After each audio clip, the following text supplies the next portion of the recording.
Tell the people I'm fine. That was the last public sentence President Muhammadu Buhari was quoted saying, before vanishing into a London hospital for what would become the most silent, expensive, and politically protected illness in Nigeria's modern history.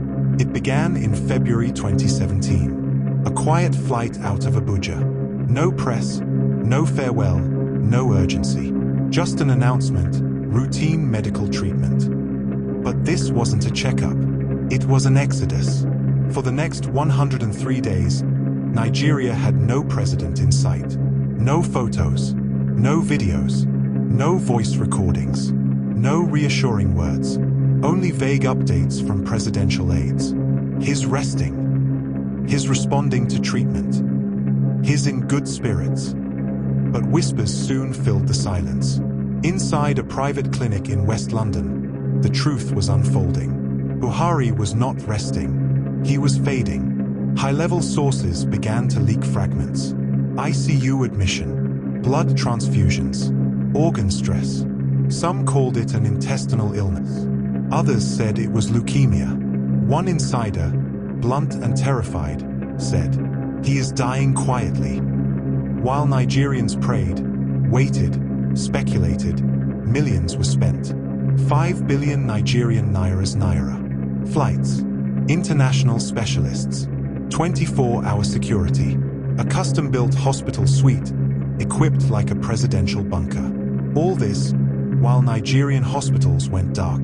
Children in Kano died for lack of oxygen. Patients in Jos were wheeled into hallways as wards collapsed from power outages. And yet, no televised address.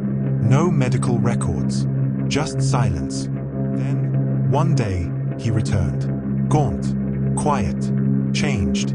He waved to cameras, said little, and walked slowly into Aso Rock like a man still healing. Or hiding something. Over the next 6 years, Buhari would return to London 13 more times for routine medical checkups. Each trip cloaked in secrecy. Each return more quiet than the last. But insiders knew. The illness never left. It was simply managed, hidden, controlled, and politically weaponized. Every departure was an opportunity for silence. Every return, a chance to reassert presence without proof. His silence wasn't just about privacy, it was strategy, protected by a wall of loyal aides, suppressed reports, and a nation numbed by survival. They knew, said a whistleblower from the Ministry of Health. They knew everything, but they kept the people in the dark. Because power, even in illness, must appear strong. In 2025, just months after Buhari left office, the curtain slipped. Reports confirmed he was back in London. This time, no ambiguity. ICU, continuous treatment, monitors beeping around the clock. No press statements, no images, just silence. And the questions began again. What was the real illness? When did it begin? Why was it never disclosed? Even now, the government avoids answers. The truth about his condition remains buried. Some say deliberately, to preserve the myth of unshakable leadership. But his legacy tells a different story.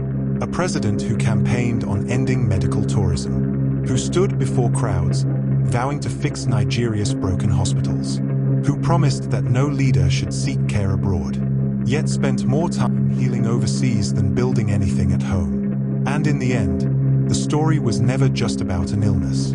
It was about betrayal, about secrecy, about a nation left behind. Because if the man at the top couldn't trust the hospitals he governed, why should the people? And what else did they hide from us?